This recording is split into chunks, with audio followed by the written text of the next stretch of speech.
Friends, welcome to the Scholar series of BFM.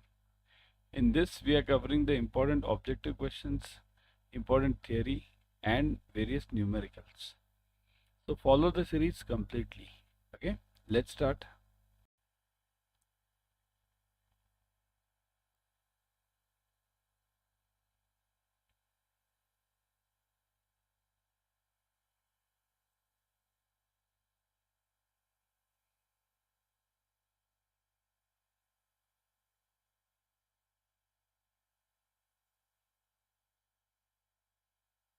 It is, which is the wrong one. Wrong one is this.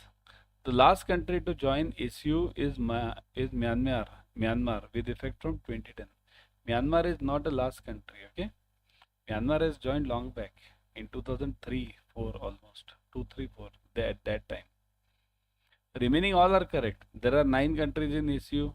Okay, settlement takes place through ACU dollar or ACU euro. Both of them are there. Separate dollar or euro account is to be maintained. So we need to have a separate ACU dollar account or ACU euro account with the banks which we deal in within these countries, these 9 countries. Okay. Now there are these 9 countries. I can tell you some names: India, Pakistan, Burma, then Myanmar, Nepal, Iran, 6, and there might be 3 more. Okay, so these all 9 countries form together the ACU unit. Okay, export declaration form is not required to be submitted by the exporter if the value of the export consignment is, so EDF is not required to be submitted if the value of the export which is to be made is up to USD 1 lakh, up to USD 50,000, up to USD 25,000, and up to USD 10,000. Think over it now, everyone.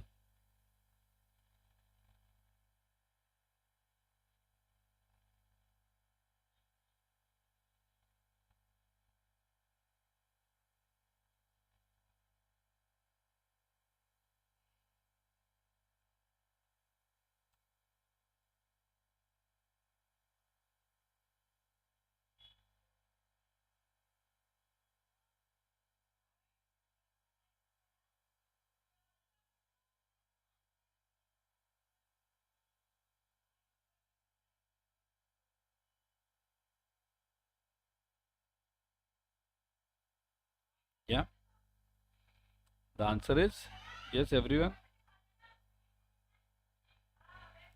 25,000, right? USD 25,000. So EDF is not required to be submitted if the value of the exports is up to USD 25,000. Okay. Everyone subscribe to Officers Adda 24/7 YouTube channel right now, because in this channel you will be getting the latest updates from IIBF. Number 1. Number 2, free YouTube series on all the subjects of your JIIB and CAIIB plus other bank promotion exams. So click on that bell icon, subscribe to it immediately. Okay. Form ETX is used by. So ETX, where is it used? AD when they extend the time period of pre-shipment loans. AD when the post-shipment loan is written off. Exporter while seeking the extension of time for realization of export bill. Exporter for seeking extension of time for extending the period of pre-shipment loan. Now, what can be the answer of this?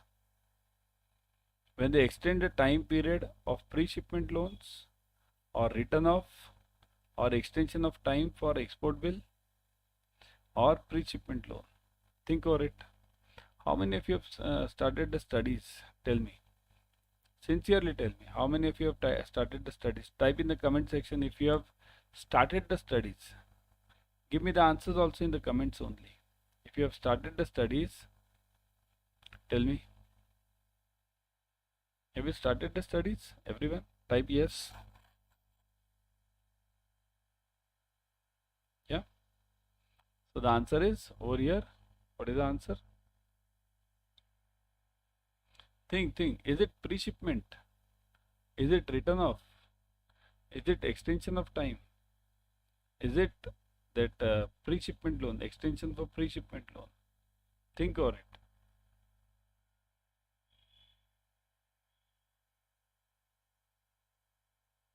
This is a difficult one. That's why you'll have to think more.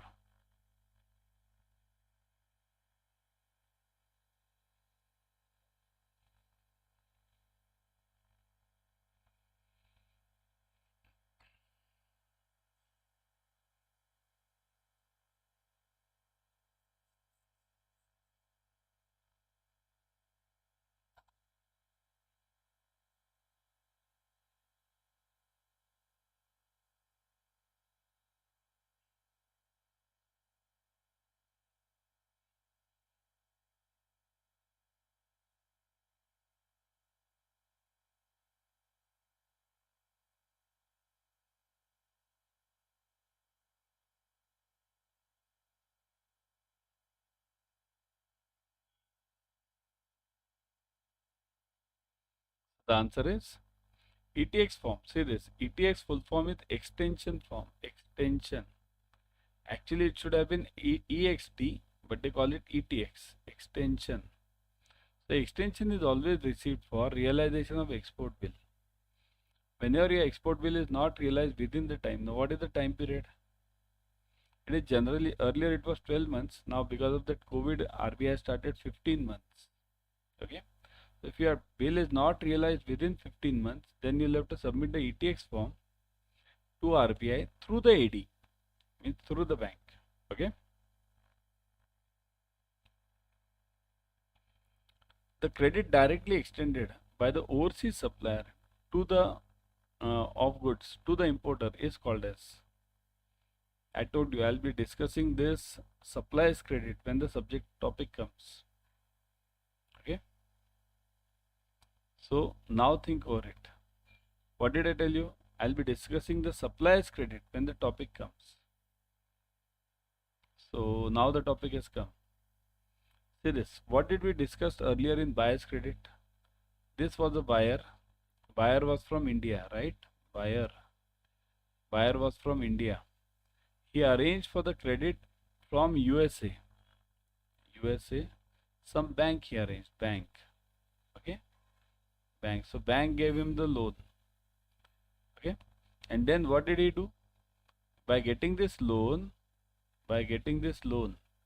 suppose loan was received from this bank in USA. So this loan is received by this buyer, and this buyer paid the supplier immediately. This buyer paid the supplier right now, immediately, today only. Okay, this was paid immediately.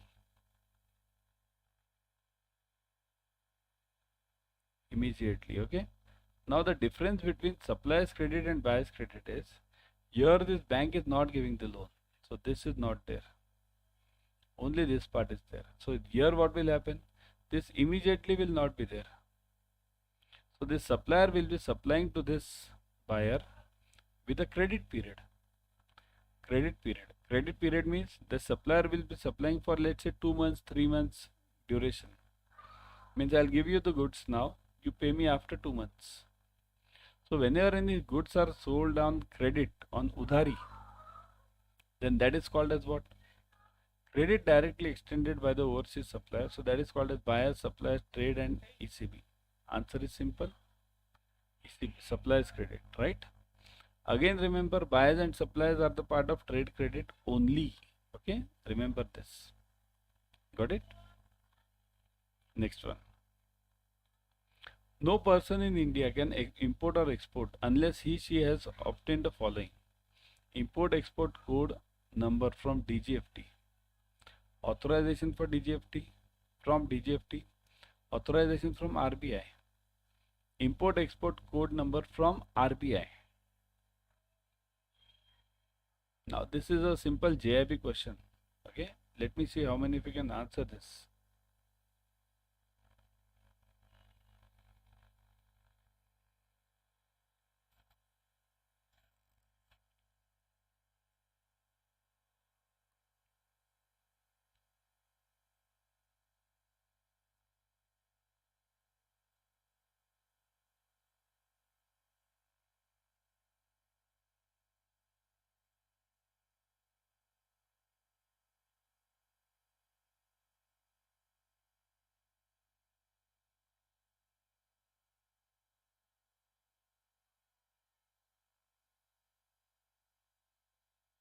Got the answer? So it is import export code from DGFT. This IEC code is required by each and every person who wants to import or export in India or from India. Okay, compulsory. The supplier's credit extended by the overseas supplier for a period of more than 3 years is termed as. Again confusion in this. Here options are the same again. Buyer's credit, supplier's credit, trade credit and ECB, external commercial borrowings. What is it called as? Just now when I discussed a buyer's credit, I told you something. What was that? Think of it. Again, rewind this video. Go back.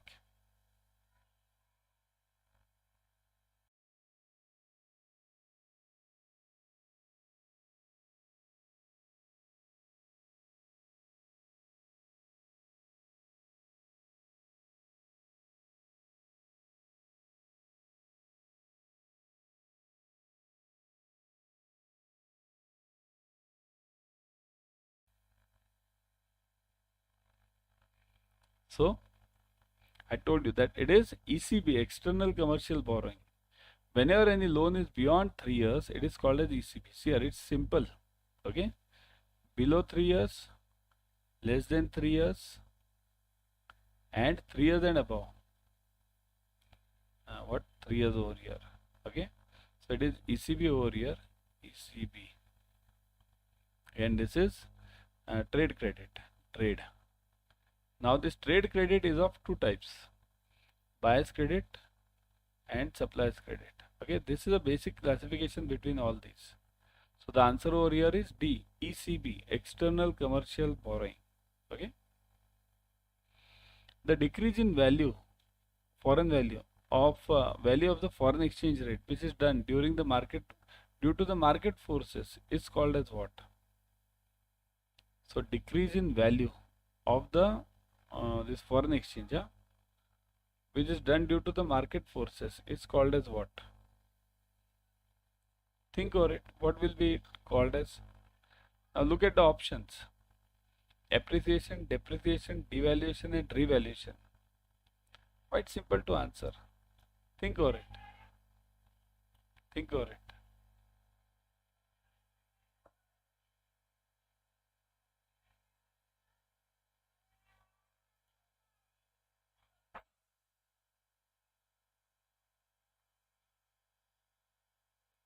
What is the answer? Got it? You'll get confused over here. Decrease in value. Decrease in value means it is either depreciation or devaluation. Either depreciation or devaluation. Now the confusion is between these two only. Is it depreciation or is it devaluation? Now look at this. Foreign exchange due to the market forces. Market forces. Okay. Now this is a trick. This will separate this depreciation from devaluation. So think about this. I'll explain this. I'll give you the explanation also. Not to worry.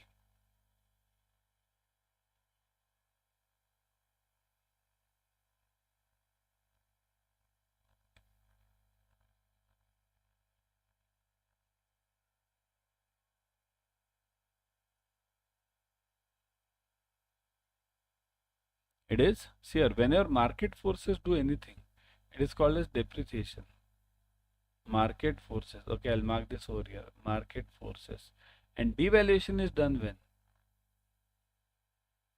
Then I think so. There's a next question. Let's see. Is it there? Let me see if the question is there. No. So now I'll answer here only. Okay. So if it is done due to the government pressure, government interference, okay, if it is done by the government, in that case it is called as devaluation. Market forces, it is called as appreciation and depreciation. If the price increases, then it's appreciation. If it decreases, then it's depreciation. Okay, got it? Simple. Next one. Which of the following is not the correct value of the domestic currency? Not the correct value. Okay, which of the following is not the correct value? Correct in value, not value. Correct in value of the domestic currency. Devaluation is done by the government. Just now I told you. Revaluation is done by the market fluctuations. Appreciation is caused by the change in demand and supply. And none of the above. Not correct. Think over it. Think over it again. Okay.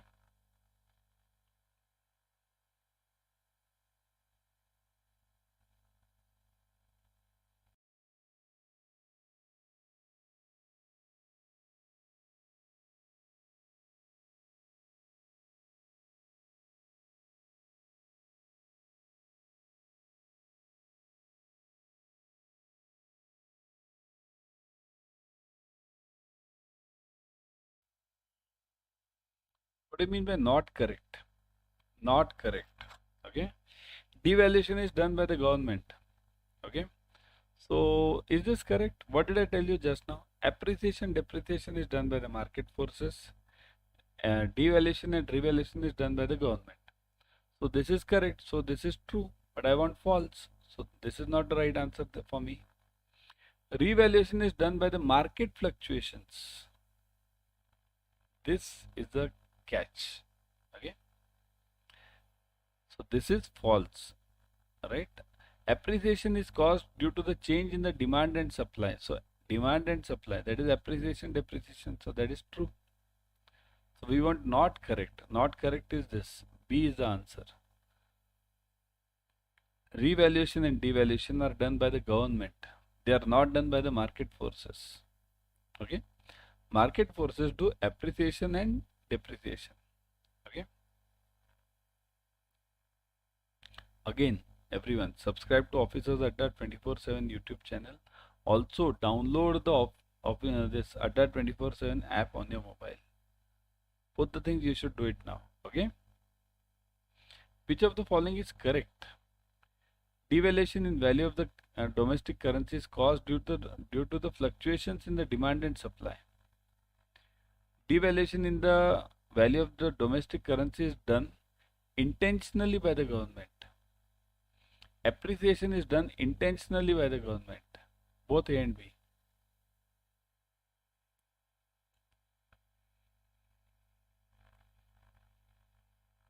Yeah. What do you think?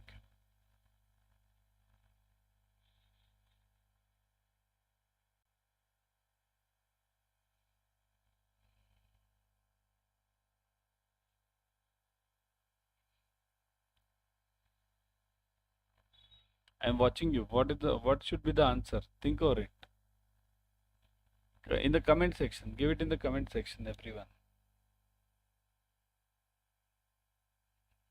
Yeah. What is the answer? Yes, everyone. Devaluation in the value of the domestic currency is caused because of fluctuations. Devaluation is done by the government. Revaluation is done by the government. So this is false, right? So this is false. Devaluation in the value of the domestic currency is done intentionally by the government. Done. True. So one, I got it true over here. Appreciation is done intentionally by the government. Appreciation is done by the market forces. So this is false. Both A and B, that is obviously false. Okay, so the answer is B, only B. Okay, which of the following is correct? Only B. Only B is correct. Got it, everyone? So that was a YT series for you. Now before going, let me show you the batches. Join the batches immediately for CAIIB, starting from 22nd March. Okay. So click on CAIIB online, go to Adda 24/7. I'll always suggest you to go through the app. In the app, you are getting 1% extra using the coin systems. Click on the CAIIB, then you'll see this AIM batch. Okay, 22nd March starting. Click on this batch. You'll see the details. Look at this: ebooks, test series, live classes, recorded sessions, expert experienced faculty. So everything you are getting. Ebooks. Click on this ebooks. You are getting subject wise. Click on this subject. You are getting chapter wise. Similarly, test. Click on this test. You are getting chapter wise. See this subject wise. Click on this. You are getting chapter wise test. Okay. If once you go on clicking, you get chapter wise test. So such is the details of the test and the ebooks available. Okay. So join this immediately. And what is the discount? Look at the discount. Click on buy now. You'll see 80% off. Put the code Y432. Never forget this code Y432. That will give you 81% off. Okay. Click on Y432. Click on continue.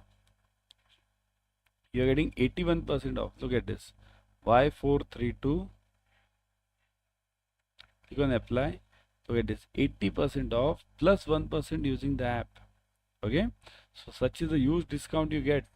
Join the AIM batch immediately. Also, you can join the Mahapack. In Mahapack, you are getting multiple batches per subject. Plus, right now you are having that offer. The offer is, see this Mahapack 2.0. You are having the offer right now of double validity. Means you buy for 6 months, you get it for 12 months plus 81%. Okay.